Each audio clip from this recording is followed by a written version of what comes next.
Dans cette ville, il existe un masque que personne, je dis bien personne, n'a le droit de regarder en plein jour.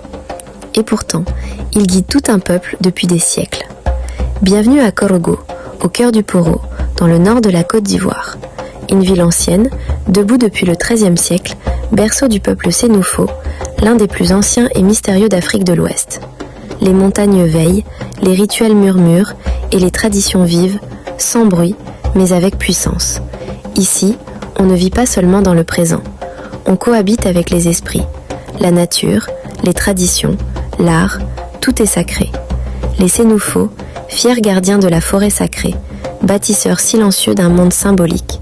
Leur fierté, le Poro, cette école initiatique secrète, enseigne aux jeunes comment devenir des hommes, pas par la force, mais par la sagesse. Leurs mains sculptent le bois, tissent les pagnes, transmettent la mémoire. Leurs sculpteurs sont mondialement reconnus. Mais ici, une statue n'est jamais que du bois. C'est une mémoire figée. Et leurs masques, ils ne dansent pas pour distraire, ils dansent pour relier le monde des vivants et celui des ancêtres. Et si tu passes à Korogo, goûte au gonamblé, ce plat sénoufo à base de mil et de pâte de graines. Simple en apparence, mais profond en goût, comme cette ville.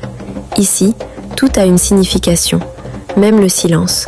On dit souvent que le nord est loin, mais quand tu arrives à Korogo, tu réalises que c'est ici que tout commence. Et ce n'est que le début. La Côte d'Ivoire est vaste. La suite, on t'emmène à...